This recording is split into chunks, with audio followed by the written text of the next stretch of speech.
Okay, everyone. Lovely to see you all here. Oh, well, I can see your names anyway. It'd be nice to see your faces. So we're here to talk about Meg Mundell's The Trespassers tonight. I hope everyone's enjoyed it as much as we did. It was, what a read at this time as well. I'll just take a moment to do a respect for country. Yarra Valley Writers Festival respectfully acknowledges the traditional owners, the Wurundjeri people, as the custodians of this land. We pay respect to all Aboriginal community elders, past and present, who have resided in this area and have been an integral part of the history of the region. Thank you. And oh, okay, so you've answered that. So, Michael, how did you find the book this month? I absolutely loved it, and it was so not what I expected. It's a sort of book that I'll be honest, it took me a while to get into it, but once I was into it, I was utterly gripped by it, and it became a complete page turner. I knew it's. I'm funny, as you know. I often like to know nothing about a book or a film, not even one line. Even one line can kind of spoil it for me. Like, that's why when, something comes up on Netflix and you're flicking through and there's the 2-line blurb, I'll often go, no, I don't want to see that. I'll just see, I'll take my chances and see what it's like. And this was like that. For reasons we'll get into that actually coincides with a story I wrote. I had certain expectations of it, but as soon as I started reading, I went, oh wait, hang on, this is not anything what I expected it was going to be. And all those preconceptions were stripped away, and I was reading it from bare. It's hard to explain this book to people who haven't read it. It's, I guess the nutshell for me is if you haven't read it, it's a dystopian vision set in the near, the actual time setting is, there's only one little clue, and I'll ask Meg, because as people know, Meg will be joining us soon. I'll ask Meg about how she put the timing, the chronology when this story starts, and why she chose that. The only clue is that it's only a couple of decades from now, and it's a story that fuses that fine line between between migration and being a refugee on a sea voyage that's blighted by a pandemic and a boatload of people who are in the lowest class of society, exile. I think I meant the fine line between exile and migration. And these people are being basically exiled with the glossy coat of it being migration to the other side of the world, from the United Kingdom being Australia. That's the bare bones of it. It was at once a very gripping adventure story. It was a frightening vision, a frightening dystopian kind of vision, and a magnificent character study. Meg splits the protagonist between three, which is really hard to do for a writer. Normally you're on someone's case and they're the one you're with, but she breaks up the chapters individually between her three very different protagonists, and we are all along for their ride in a very individual way. I'll let you speak now because I can just keep raving on for hours, and you won't shut me up, so I better shut up myself for a bit. Over to you, Brooke. Oh, thank you. Hi, Bob. Hi, Bob.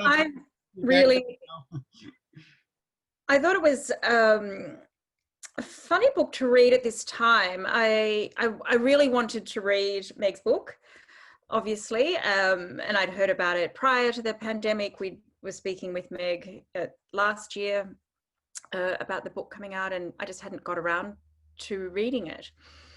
and then to sit and be reading it whilst we're in the midst of a pandemic, again, it was a slightly surreal experience. But then what I did like about it, and I felt I've been at different talks over the last few months, and I think at MIF even, not at MIF, at Melbourne Writers Festival last weekend, it was a topic of discussion just in terms of the role fiction plays in crises, and also the role that story plays in crises. And it was really interesting because I could feel it when I was reading the book, just that way that often there's a cognizant sort of a dissonance between what we as people understand and the reality and the facts of a situation, and then how we allow ourselves to process that, you know, and take all that information in. So that cognitive dissonance is actually how we function. It keeps our functionality at a particular level that feels comfortable for us, or that we can manage at least. But we don't really absorb everything. But when you read, we're going through now. Yeah, but then when you read fiction, you drop all of your barriers and you don't think about yourself in that. You're not the person going. You're reading a story. You're in somebody else's world. But actually, we start processing a lot of the feelings and the emotions, and we extend into that space, you know, with a lot more, not so much comfort, but bravery, or we feel able to extend into that space and feel it, because it's a book, it's a story, so you can do that.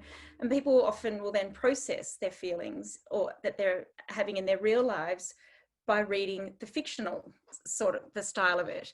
And I'd listened to all of that, you know, in that sort of, I'd listened to those theories over the last few weeks, and there was what one gentleman put it, it was beautiful just in terms of the way that fiction captures textures, and it captures the effect and the sense of what it's like to be in those moments, and then that resonates with us.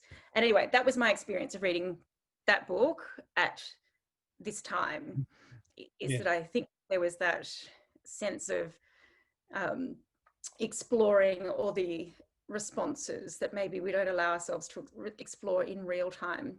Well, that was just my emotional response to it. I have also put in the chat, so everyone, just make sure you've got your chats open. This is just some feedback that Karen Stevenson, who usually comes along to book club, but she can't make it tonight, she sent this to me, and I'm just sharing it with everybody. So she was just saying that she really enjoyed the book and that it stayed with her for days after finishing it. And she didn't have any questions, but she had an observation around, she thought the ending was very clever and very much leaves it up to us, the reader, to decide what happened to Billy. And also incredibly clever the way that we weren't really aware of what year the book was set in. And the only clue towards the end of the book was when Tom is asked the date of his birth, and it's 2030, thus putting the time around 2060. So this so-called future is right here in 2020. Almost, you know. I think yes, and I'm wondering if Meg leaves that a little bit ambiguous in her in this book. I think not knowing exactly when it's set is a way that she kind of takes supports out from under us, and there are a few other things too. When you start to read the book, it could be in the 1850s, and I'll get to, I think there's a specific link to that, because it's, the first scene is people boarding a ship, and it's a sailing ship, and there's no description. It's like a bustling human milieu of people boarding a big, enormous vessel and departing somewhere. And it mentions sails, and it mentions some things that give you a clue to it might be in olden times, in the sailing ship age. But then she drops things like screens and data, and you're going, well, where hang on, where is this? Where are I being taken there? And I think her avoidance of nailing it down to a specific time. I mean, as your as our contributor there said, you get one little clue, but you have to kind of work it out, and it isn't specific, but it's kind of the unsettling nature and the atmosphere that permeates the whole story. And I think gradually and very gradually, and it's Meg's skill as a writer, the atmosphere of dread, I think, ramps up, but it's such a creeping ramp up, and you don't notice the kind of closing in of this people's worlds in this terrible crisis, that suddenly you're in it towards the 2/3 of the book, and you feel like you're in a kind of a slightly claustrophobic situation that wasn't there at the start. There was hope at the start of these people's voyage and these characters whose voyage we are following, but then their world tightens in very dramatically in that true kind of dystopian way. And a lot of the fear and danger is very oblique. It's very unstated. It's more suggested. It's more like shadows to the specifics of the story. I don't know if you need to get there, but it's more of Meg's skill in creating the atmosphere that you just couldn't put down. I was so impressed by how she created that, because we weren't thrown into a world, we were introduced incrementally into this world, and it was a very gripping one indeed. Shelley's mentioned that she was interested in the fact that Tom was written in first person, but the others were all third person, which is something that I'm sure you've picked up, Michael. Yes. It's interesting, that, isn't it, Shelley? I can't wait to ask Med why she chose that for the adult male character. The teacher, he's written as I, whereas the other two characters, Cleary, a young deaf Irish boy traveling with his mother, to whom he is incredibly dependent and devoted, and Billy, a nurse or an orderly, I think a nurse, who's fleeing from some kind of professional misdemeanor that's revealed later. And so she's always sort of jumping at shadows a bit, and she's called in to be the hero of the story when the pandemic on board a ship breaks out, and she really becomes the kind of most important character for us for a while, and particularly for the people on the ship. Do you think you were talking about pace before, and I'd be interested to hear what other people thought. And for those, if anyone's new, just pop into the chat and make sure that you've that you have all panelists marked when you send a message, so that everyone can see it, because we would love to hear from you all.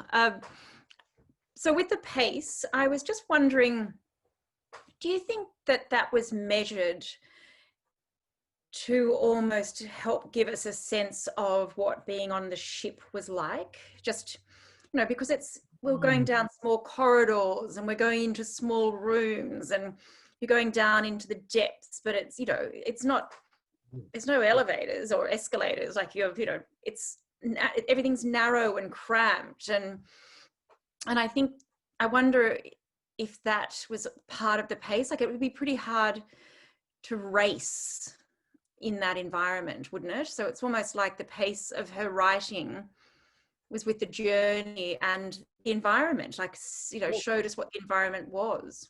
Yes, I mean, if you're on a sea voyage, you have no power to increase the pace of the voyage. I think that's a really brilliant observation, actually. And I think you're quite right, because you feel that confined sense of the progress of the ship, the progress into disaster, as it happens, as an unspecified viral disease breaks out, but you can't do anything about it. And the voyage seems to take a long time, and there's no question of being able to hurry up, no question of being able to divert to a situation of rescue. No, no concept of being rescued even by another vessel. The characters on the ship are confined to the parameters of this ship.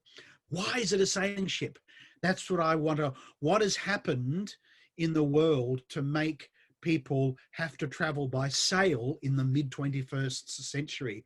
That's one of those delicious, unexplained, sorry if that's a kind of a spoiler in reverse, in that you don't actually get to find out something. We never really know what's happened in the world to create this disaster in which things like sail has to come back because something has happened. And there is a sense of dread and foreboding in the world that these people are leaving behind. And that's unspecified too, whether it's been a war. There is mention of a pandemic on land as well. And there's also mention of terrible pollution, terrible rubbish in the sea as they're departing Europe. The ship has to sail through all sorts of like oceans of crap and human flotsam and refuse until they get into open water. So the world has partially collapsed. The world Meg creates has partially collapsed, and these people are refugees from that partially collapsed world. It's such a chilling world that she creates.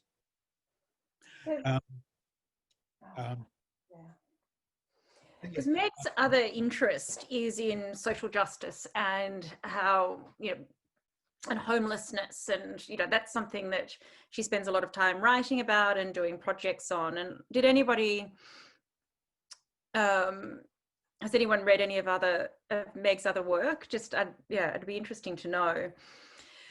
But I think that theme of homelessness and finding new homes and being moved due to it's political and economic and environmental reasons. I mean, she tackles it in a very human way. Like, you see the human cost of that, I think, in this book.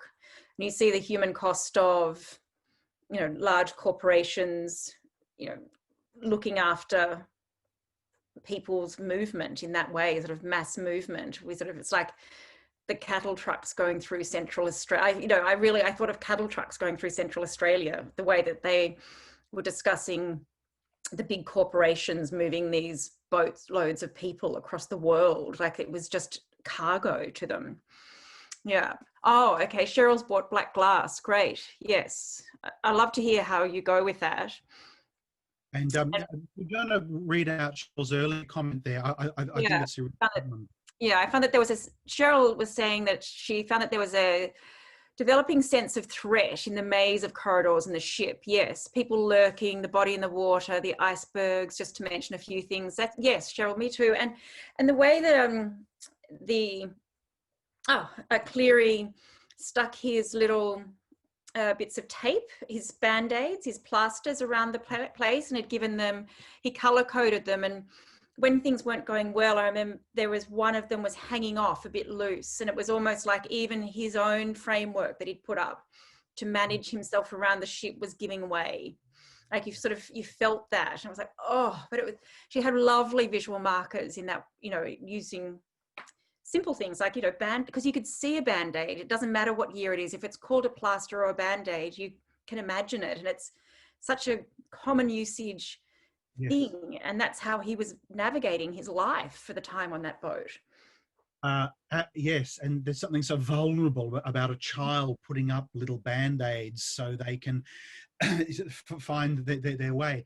And to Cheryl's description of that ship, I remember I think it's a mark of a good writer, Brooke, and everyone, that with such little actual description, with so few words, a good writer can create an entire world. I'll never forget, there's a character in a Tolstoy, I think it's in War and Peace, there's a character in a Tolstoy book, and it's a maid. It's a character that just comes in once. It's a and not a significant character, but the only description Tolstoy gives this person is that he says the bottom of her nose was slightly too close to the top of her lip. And that's the only description you get of this woman, but you see her completely like that. And I think Brooke, you've done, Meg Mundell has done this wonderfully with this ship, because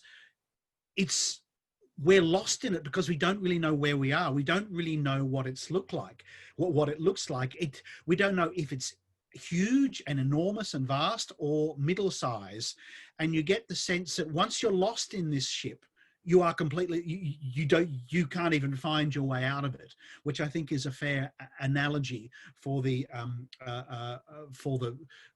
pandemic and the prison of the disease and everything else that the passengers are trapped in while they're at sea.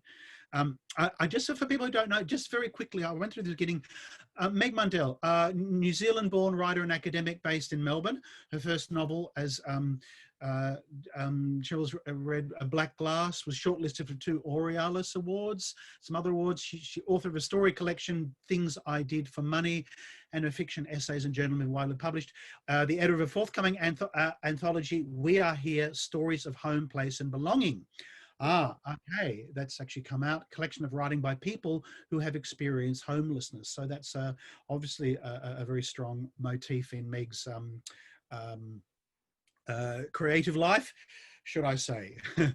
Brooke. For those of you that have been to our other book clubs, Tony Birch writes in this. He's put a piece of work in this compilation, We Are Here. It's lovely. It's a beautiful piece.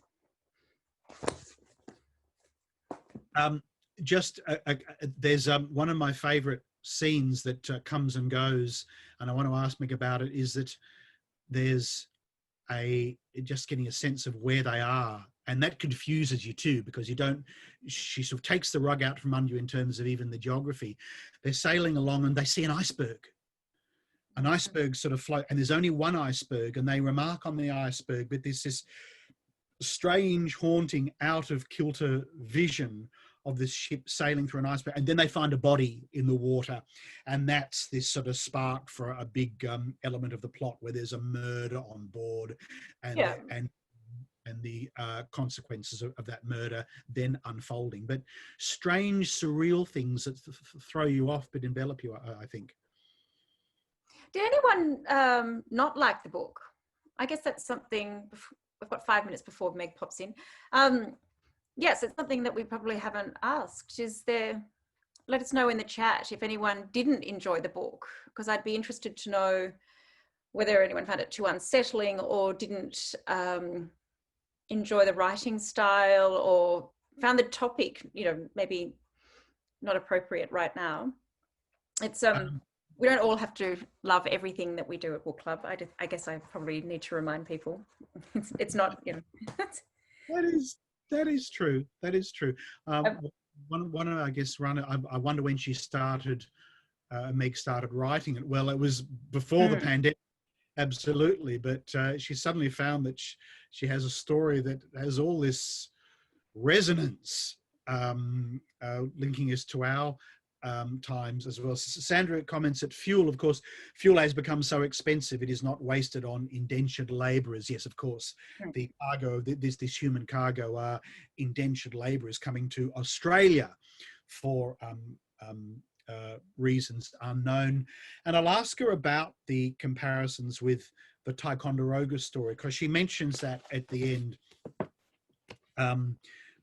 The Ticonderoga was I've written a book about it myself. This is how Meg and I connected a few months ago. I've written a book called Hell Ship, a true story about a sailing ship called immigration vessel called Ticonderoga that arrived into Melbourne in 1852, having suffered a terrible typhus epidemic on board. And these were economic refugees from Scotland, as most of these people are as well. So we'll ask her about the historical and futuristic parallels, if you like. The use of names and not naming people in the different characters I thought was interesting too, in terms of Marshall and Blackbeard. So he was some, you know, sort of known as Marshall in certain times, and Blackbeard, like Cleary only ever referred to him as Blackbeard. Maybe, and I could have just missed it. I didn't make the connection straight away as them being the same person. I didn't either. I don't think you meant to. I don't think you meant to until it clicks with Tom. I think Tom is the one that for whom the penny, well, through Tom the penny dropped, because he's the oh, don't give too much away. Can I give too much away? Oh, right, everyone's read it, Michael. It's a book club. People have read the book. Sorry, forgot that.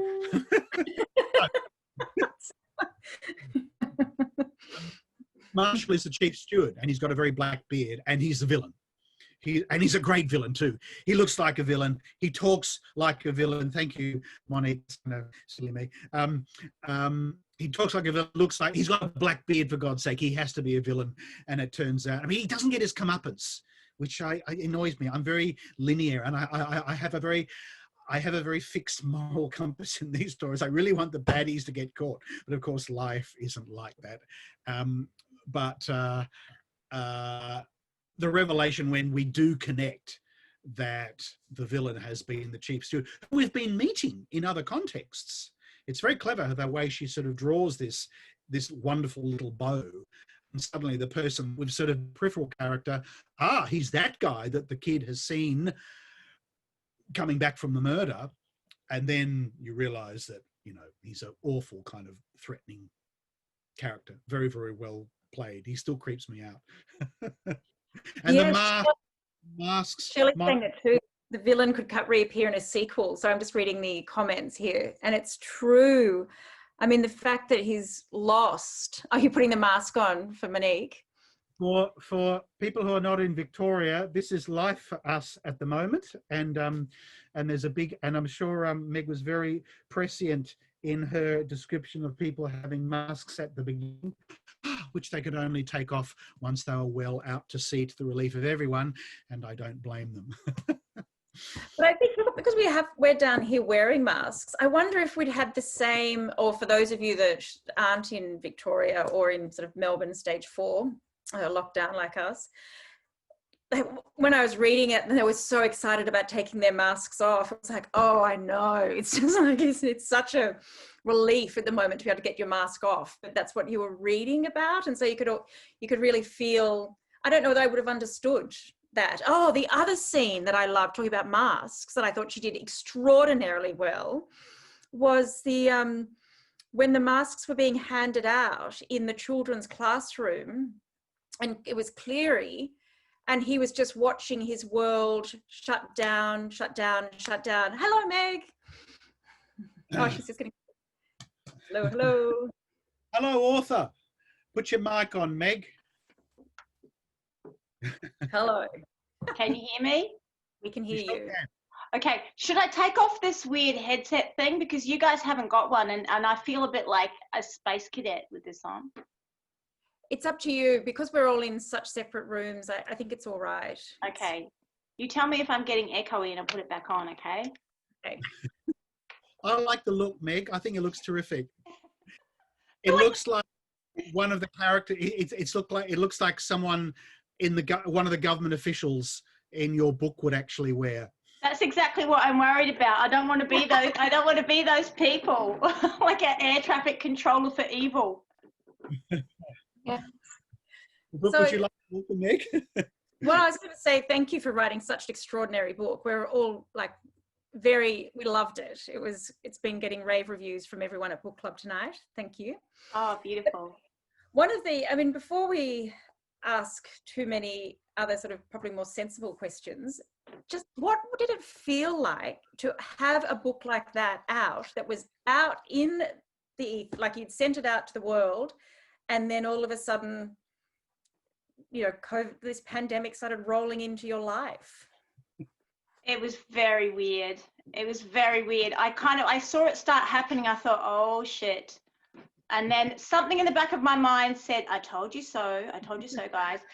But actually, of course, it wasn't me. It was the scientists, and it was history that told us so. But yeah, and in the beginning, I was just, oh, what an interesting coincidence. And then it got more and more horrific. And in the first lockdown, I remember walking around the neighborhood late at night, you know, getting a bit of exercise, and it just felt surreal. I couldn't tell whether I was in a work of fiction or I was in the real world. There was a very strange blurring, especially when, you know, ships got involved. And, you know, people were wearing masks, and I was back to sanitizing my hands, which I did a lot of when I was writing the book. So I felt like I got plunged back into this world that felt like a familiar fictional world, but it was my real world, and it was very strange and blurry. I guess, Michael, how was that for you after Hellship came out? Because that wasn't so long ago, was it? It was so long ago.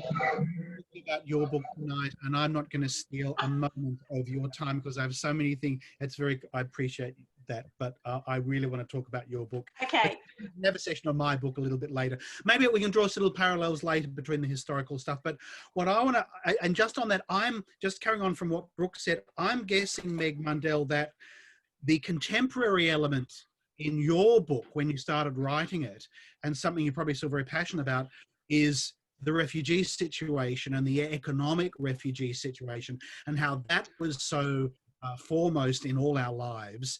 And then and the pandemic was something of a construct, I'm guessing. And yet both of them both those elements have completely kind of crashed into the middle of this, of your brilliant story. Isn't it strange? It's such a strange configuration. And okay, I will resist the urge to mention your book, Michael, but of course the Ticonderoga, you know, the fever ship that I read about, I probably 10 years ago, I read about it. That was where the cue for my story came from. And I was fascinated by that story in part because I'm a migrant myself. Have you got a copy there? Oh, yeah. I'm guessing you read this book called Fever Beach by a descendant of said vessel, Mary Krutoff. She was one of the Fannings on board, and it's a fabulous self-published, privately published book about this vessel that I'm guessing probably put you onto the story, as did it to me. Yeah, it's such a great book. I really enjoyed it. But the trigger for me was the place, going to Point Nepean quarantine station, because I'm very, very interested in places. And when I went there and felt the atmosphere of the place, and as a migrant myself, and thinking about people coming here and how have they been welcomed, how have they not been welcomed, how was I welcomed, and how did that differ for other people who didn't look like me and who didn't sound like me? So yeah, it was all tangled up, but there were so many threads to it. But it was tangled up with my own experience of migration. It was tangled up with the story of the Ticonderoga and the quarantine station. And yeah, of course, it was tangled up with the ongoing issue of refugees and how we treat them and how we decide who belongs and who doesn't. The dystopian vision, the dystopian world that you create, I found it so compelling, Meg, because it's not obvious. We're not told what has happened in the world. We're left to guess. We're guessing there's implication that there has been a pandemic of disease. People are fleeing it, but that's not all. There's terrible pollution. There's terrible oppression. Something's happened in terms of energy, because suddenly we're on a sailing ship. And the only clue you give is one little clue you drop of the birth of one of the characters' date being around 2030. So we're having to, hang on, but there's no talk of what the year is or what the date is. So we're having to put this kind of broken vision of the future together in our heads, which gathers all sorts of elements from the past and the present and the future. Is that how you write? Is that interpretation correct, you think? I think that's a really, really good way of characterizing it. I love, when I'm reading a book, I love being carried along on a narrative and being carried along on a story where I'm absolutely into the characters and get caught up in that. But I also like there to be some room for my own imagination. And I like to do that for the readers as well. Like, I don't like to spell everything out, because if everything is too specifically spelled out, it feels very rigid and it doesn't feel like a collaboration with the reader. When you leave a few gaps, I think what happens is that we project and we wonder, and our own memories and ideas and thoughts start filling in a few of the little gaps, and then you get this wonderful sort of feeling of familiar strangeness, which I just adore, and it's slightly unsettling, but it's I just love that. So I do kind of leave those gaps on purpose so that people can fill them in. As someone once, as a writer once said to me, a book is not a movie. Yeah, exactly. It's not as passive. We don't. I love good movies and I love really good TV, but we don't consume them or engage with them in exactly the same way. Our brains work in a different way when we're reading a book. Book? Did you want to? Oh, just we process things differently in a book. Like we actually, I was saying earlier, there was a discussion that I was listening in on just a couple of weeks ago, and we had one this morning about the fact that you can use fiction and stories to process your own emotional journey at times. And, you know, that fiction is a great way of making the comprehensible into something that we can picture or see or feel, because, you know, it's often we can't do that with our own reality, that cognizant dissonance that sits, especially with at times like now. But with fiction, you can move in and out of those stories, and you can place yourself in parts of it and step out and let the characters be in other parts. And it's like when it's done like that, the way you have, with space for that to occur, it's a lovely exchange. It's a really lovely exchange. I think there's a beautiful freedom, isn't it, that you can sort of hop into the consciousness of these characters and spend some time there, and it's a break from being yourself, and it's a break from your own life, but it's also learning things about other people and learning things about yourself and reflecting on your own life. So it's all going on at the same time. And I would add, again, without mentioning any other particular books, but I think really good creative nonfiction does that too, because it uses novelistic techniques and it puts you in the place of the people in the book, and you get to feel what they feel, and that's really amazing. So when you write, do you write in a really linear fashion, or do you have like parts that you write first, or do you pick a character and start there? Like, what's your process with that? Look, I never have any idea what I'm doing at the time. So then afterwards, I have a lovely chat like this, and then I pretend that I knew all along what I was doing and that I had a master plan, but actually I didn't. You do too. Pardon? You do that too. Yeah. I think there's an idea that writers can be plotters or pantsers. You know, you can plot out your whole book, or you can just fly by the seat of your pants. I'm kind of 90% pants, 10% plot. I like to see a little bit ahead. I love that E.L. Doctorow quote that I can't remember the exact words. Writing a book is like driving a car at night. You can only see as far as your headlights, but you can drive the whole way there. Like that. It's much more articulate than that. But so I know a little bit, like I might have an idea of what will happen in a scene, but I don't know what's going to happen down the end of the book. And that actually led me into a big load of trouble with this book, and I had to rewrite half of it, but that's another story.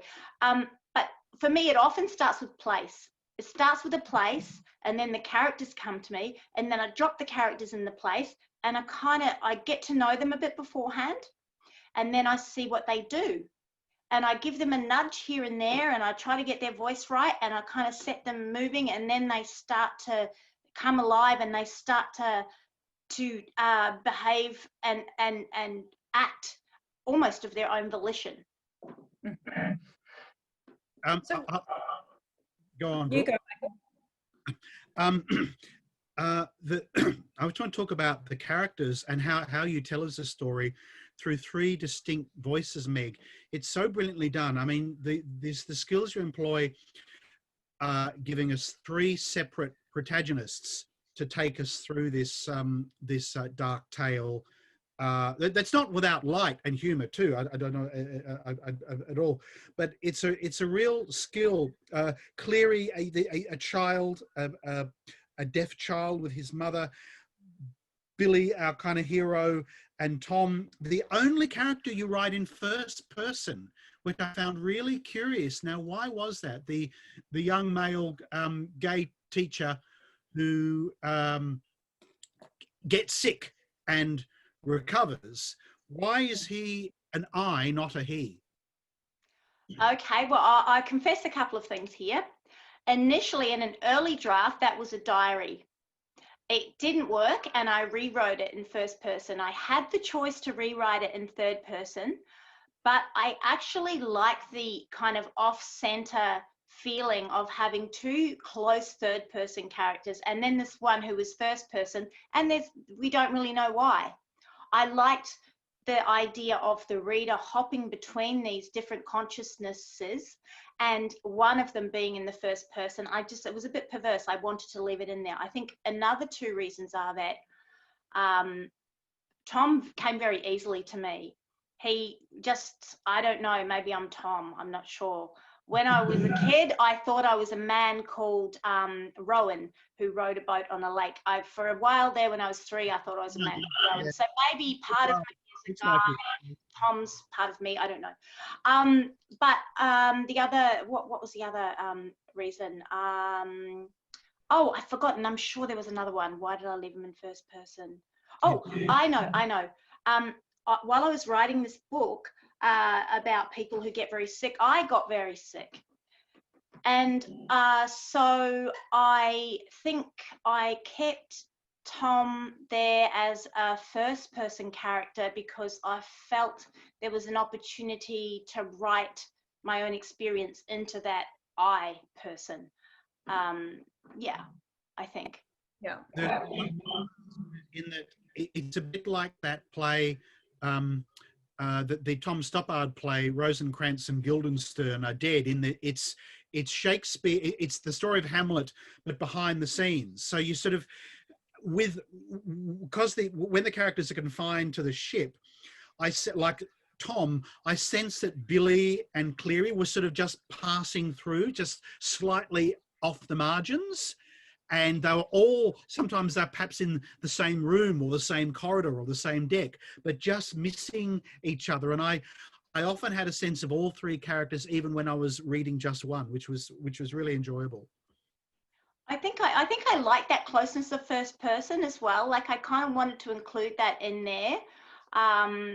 And yeah, and to have them start off apart and then start crisscrossing and then end up quite entangled, even though they started off as complete strangers and they were thrown together by these terrible circumstances. And I think that's, you know, it often gets called dystopian fiction, and I suppose it is, but I never want to write a book that's bleak or without hope.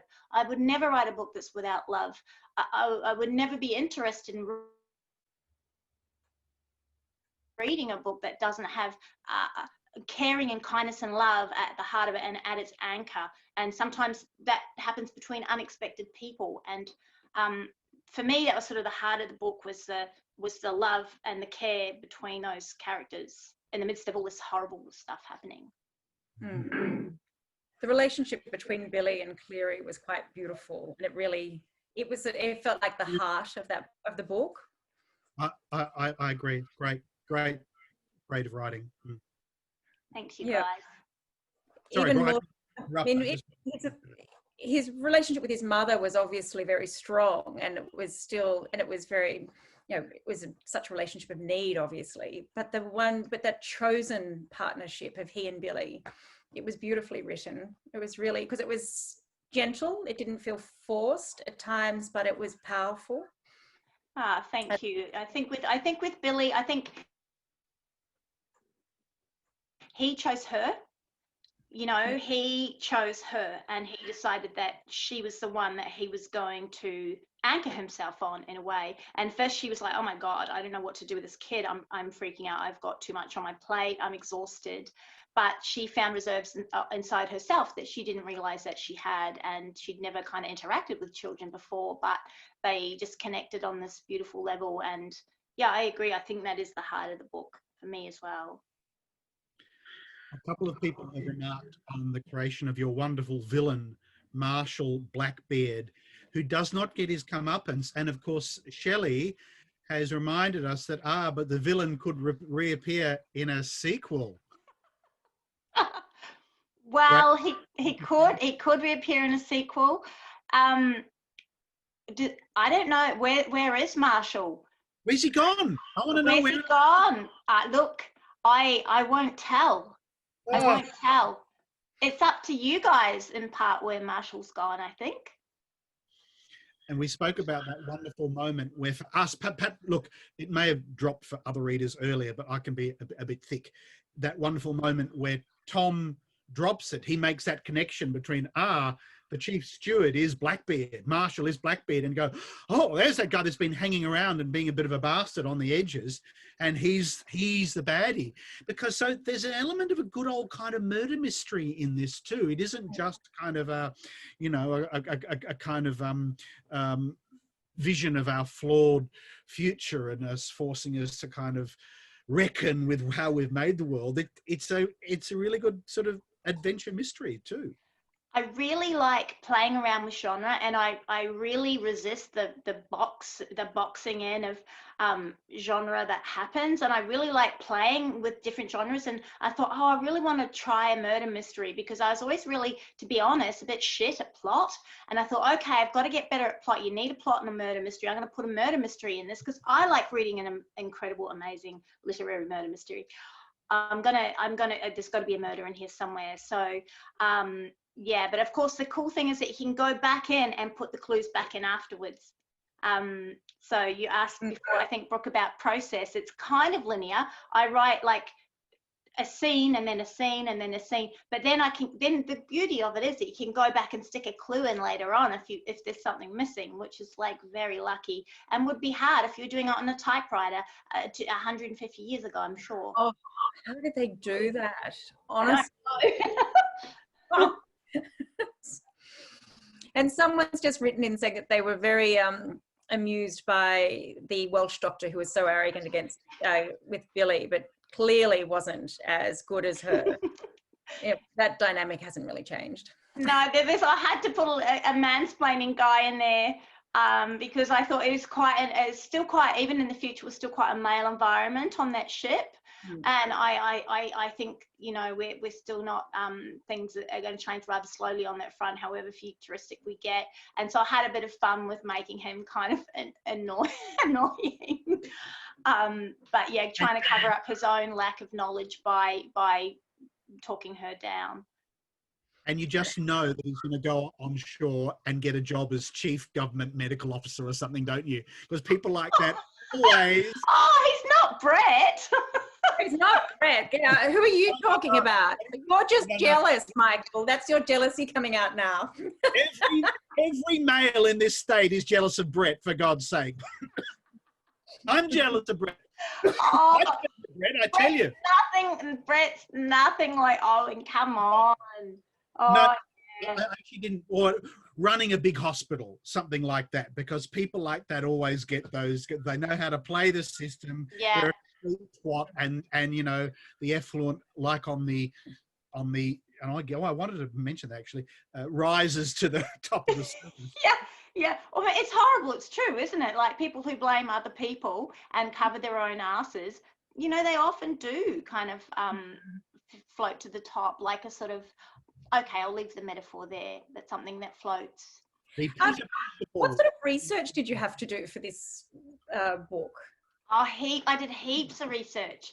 I love research. I'm probably a little bit too much. So I did the sort of traditional research, and I kind of like I researched the Ticonderoga, and I researched the history of that, and the quarantine station, and the history of migration in Australia. And then I kind of thought, well, and then I came across, I'm going to set it in the future, because I started off trying to write historical fiction and I just was terrible at it. And I went, okay, no, it's going to go in the future, because I wanted all those entanglements and like to muddy the waters a little bit. But I had to research so many fun things, like how long does it take a body to rot in salt water, you know, and what will the wounds look like, and you know, what is in that rubbish island out in the middle of the ocean, those huge rubbish islands, what's out in there, like what does it look like, what's happening with jellyfish, why are they moving into areas where they didn't used to go. But I also did some really fun research, and I recruited a couple of friends to help me, because I wanted to get in the ship like I wanted to get myself in the ship and in the character as much as possible. So I did two things. I had a dear friend of mine called Bob Carey-Grieve. He's an emerging writer himself, and he's as Scottish as all get out. He's amazing. He's got the best accent. He's a beautiful man. And he came around and he sang Scottish songs with me, and he taught me Scottish songs. And we had a sing along. It was pretty untidy, but it was great to help me get into Billy's character with her love of song, and to learn the patterns and the rhythms of the song. And that was just so much fun. Yeah, so that was really great. And I did another really weird thing. I got another friend of mine who's an author called John Bauer. He wrote a very acclaimed book called Rocks in the Valley some time ago. He's just written a biography of a lighthouse keeper. But he hypnotized me. I said, he's a therapist as well. I said, I would like to try something. Could you hypnotize me onto that ship? Because I want to be on that ship, and I want to be hypnotized and see what happens. And it was really amazing. It helped me write that ship. See the ship? Pardon? Did you see the ship when you were under? Oh yeah, I was on the ship. Things happened. I mean, it wasn't like I'd never been hypnotized before, and I thought I'd be very hard to hypnotize. Apparently I was very easy to hypnotize, very gullible and very sort of, suggestible. But yeah, I could, and it was so great. I could see it, and even scenes and little things came out of that. So John and I there was a collaboration going on there. So that was a really interesting, weird kind of research that I did for that book. Yes, someone said John Cook, The Last Lighthouse Keeper. Barbie's read the book. I need to get a hold of it. It looks amazing. Wow. And when did you start writing it? Well, look, I'm embarrassed to say that, Brooke, because it was a long time. Okay, that's fine. It was a long time ago. Let's just say that. It was a long time ago. And in the meantime, then I got very ill. I got a chronic illness, and then I had a baby. So you can see me racking up some excuses. It did take a long time. And then I had to rewrite half of it, because I had to throw half of it away because it didn't work.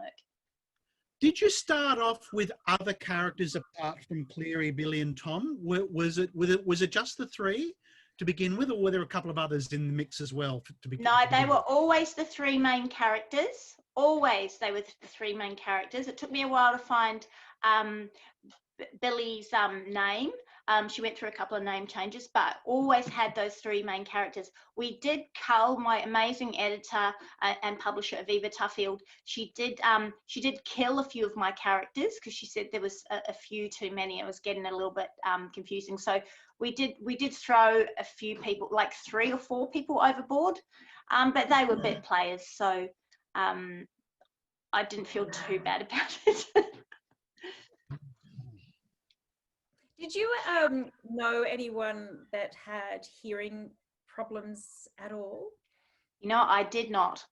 And this worried me, like, from the start. I did a lot of reading. I read biographies, and I read blogs by people who are deaf or hearing impaired.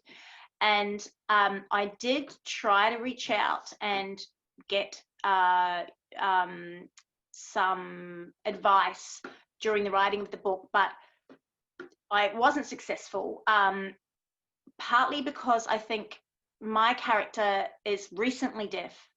So he's not deaf with a capital D. He's not part of the deaf community, and he's actually isolated away from that, and it's a speculative scenario. So that may have raised some red flags, or sort of not been appealing for the deaf with a capital D community, which is very, strong and cohesive group of people with a lot of agency.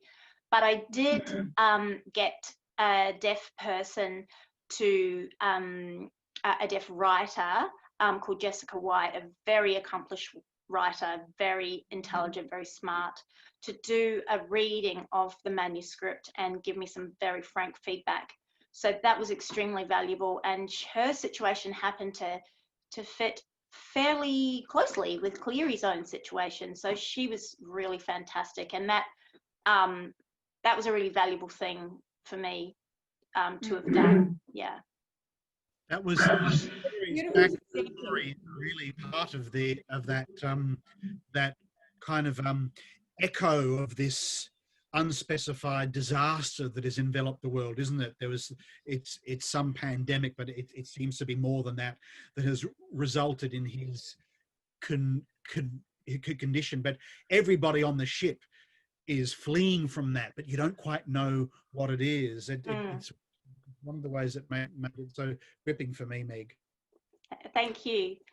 Yeah, I don't like to spell things out too much with the backstory. Like I said, I like to leave a few spaces and gaps for people to project their own imaginations into. And even the disease on board the ship is not specified and isn't even given a name, which I found was kind of curious too. Yeah, I don't think they had time to name it because it was contained to the vessel and it was a novel virus. It didn't mimic the same pattern of the virus that was out there in the larger world or any of the super flus. So I wanted it to remain an invisible and unnamed threat. And I wanted to draw some echoes there with, fear of kind of being, fear of something coming into your body and invading you. And that's a real fear and it's justified, but you can't see them. And then this kind of unjustified, illogical fear of other people crossing a border of a country and why do we, what makes us, some of us, push against that. So no, you don't belong here. You look different than us. Get out. So I want to play with that idea of something that invades you and is incredibly dangerous and invisible. And then the idea that is completely illogical to fear people crossing borders because we've done it forever, unless we're Aboriginal Australians, somebody crossed the border at some point. That's why we're sitting here. So yeah, I can't even remember what I was going. I really went off on a tangent there. It was about the virus. No, the virus did not have a name. The virus didn't have a name. Yeah. So I just back to when I was asking you about someone, whether you knew anyone that was deaf, etc., and your research into that, because I just wanted to comment on that scene where he's sitting in the classroom and they're handing out the masks, and the way that you write about how his world was shutting down one mask at a time. I just thought, I actually went back and read that twice, because the first time I read it, I got such chills and thought, did I read that properly? And went back and read it again. It was like, it was such a powerful way of reminding us what happens to some people, and especially now. I mean, this is so, we're all walking around and there's people out there that are now completely cut off from all communication. It's weird. I've seen a few posts from deaf people in the community that I'm part of, a sort of an online big community, where people have said, I can't, like, lip reading is part of how I navigate the world. And lip reading's really hard. I thought it was really easy, but I learned that it's not. It's really hard and it's really exhausting. And having that taken away when you're out and about, in a neighborhood where you don't know anyone is really, really hard and really debilitating. And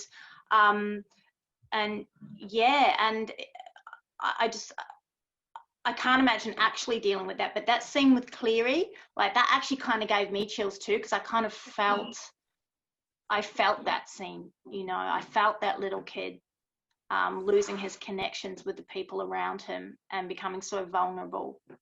It made me really angry, that scene. I was just like, oh gosh.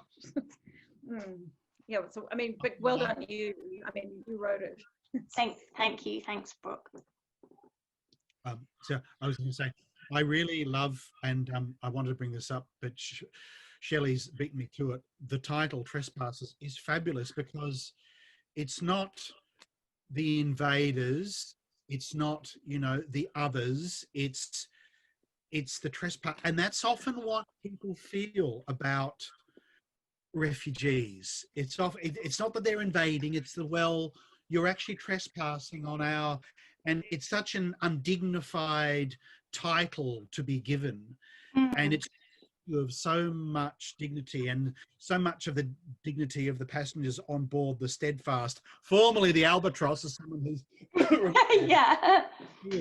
it's a very delicately chosen title, and the more you read, and I didn't understand why it was called that at first, and was only towards the end I go, that's why she's called it the Trespassers, because that's what they're made to feel like when they finally, having been welcomed and then made to feel like trespassers. Yeah, I mean, having been welcomed in because they were going to do work that the locals, you know, didn't want to do, or was unattractive because the pay was too low and the conditions were too rubbish. So they were brought in and welcomed and needed. They were going to be feeding the population. And we've seen this echoed before. We know this is a familiar thing.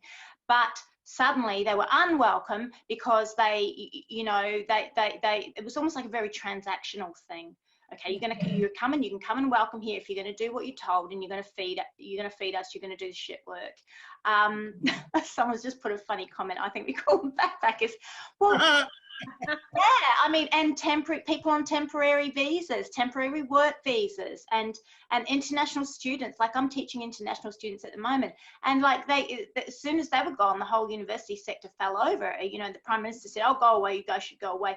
But they were very welcome when they were paying, you know, many tens of thousands of dollars, and propping up our economy. But you know, as soon as you know, or that's not needed, then off you go. You know, fruit picking, and it's as similar with the people in Ticonderoga, wasn't it? They were brought over to work. Was it the wool pit? Because everyone in Victoria had run off to the gold field. So it's like, well, you're welcome here as long as that's convenient for us. And that's just very stupid, because all of us, unless we're Indigenous, are here because our ancestors came here. Like, yeah. And the whole idea of trespassers, I kind of thought of the virus as a trespasser going across, you know, the membranes into the body, and then the jellyfish kind of going into areas of the ocean that they weren't meant to be in because we've stuffed up the ocean. So I like the word as well. And I remember it from Pooh Bear when I was a little kid. Pooh Bear, I think Owl, there was Trespassers Will. Trespassers Will, like the sign had fallen in half. Yes, that's right. And I just always liked the word. There was a lot in that word.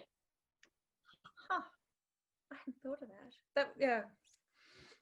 Well, we've hit time. We don't want to keep you later than we promised. But does anyone have any more questions or comments before we wrap up? Send them in now. Oh, Meg, it was such a delight to have you here this evening, and thank you. Just Cheryl, sailing the ship. Oh, very good. So impressed. Yeah, it was great to have you in, and we will have you another time, and maybe you can talk to Michael about his book. Oh yes, please. Let's do that. That would be. I would really like that. Sure thing. Just a little, maybe a shout out, Brooke, to Meg's other book, because I was showing this before. Yes. Oh, our book that we did together, our collaboration. Yeah. So I showed that before, and you're working on another project at the moment, aren't you? I meant to ask you about that. Are you about to start another project around homelessness, and is that right? Yeah, I'm attempting to write a non-fiction book for the first time, and I'm looking at homelessness and what is it that causes, when I say us, I don't mean you guys, I mean sort of a lot of people. What is it that causes that reaction of, you know, there's a lot of hostility, there's a lot of demonization, there's a lot of, oh, that couldn't possibly be me, and there's a lot of like anger and hate directed towards these people who could very well be us, and may well be us the way things are going economically. I hope not, knock on wood.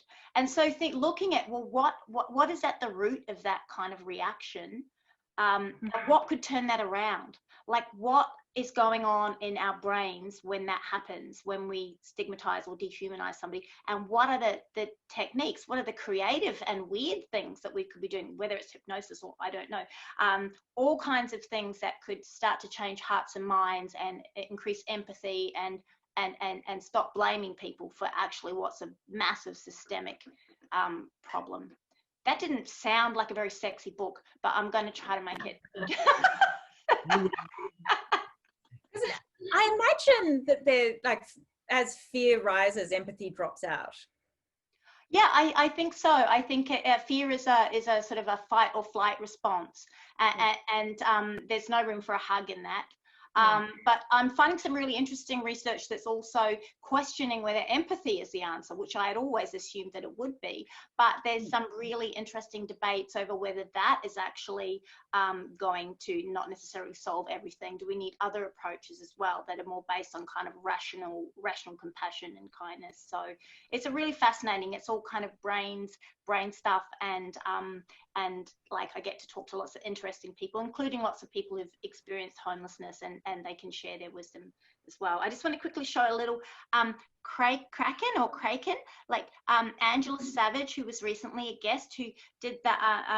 I have ordered her book, it hasn't come yet, Mother of Pearl, and she's been making these little critters that are matched up with people's books. She's been made birds, native animals and stuff. I just wanted to show this little guy because he was on my desk. That's so good. I love that project she's been doing. Yeah, That really, the Kraken's fantastic. really cool. So Kraken waves, bye-bye. Thank you, everybody. Thank you so much for Thank you, Meg. Yeah, thank you. Thank Stay you. well. And book club people, next month we're with Kate Mildenhall. I always say Kate, I don't think I pronounce her surname correctly. I will learn how to say it correctly before next month. The Mother Fault. So go out and get yourself a copy from your local independent bookstore, The Mother Fault, or use ours here in Hillsville, Verso Books, and Kate will join us next month. And thanks again, Meg. We will talk soon. Thank you. Thanks so much. Bye, everyone.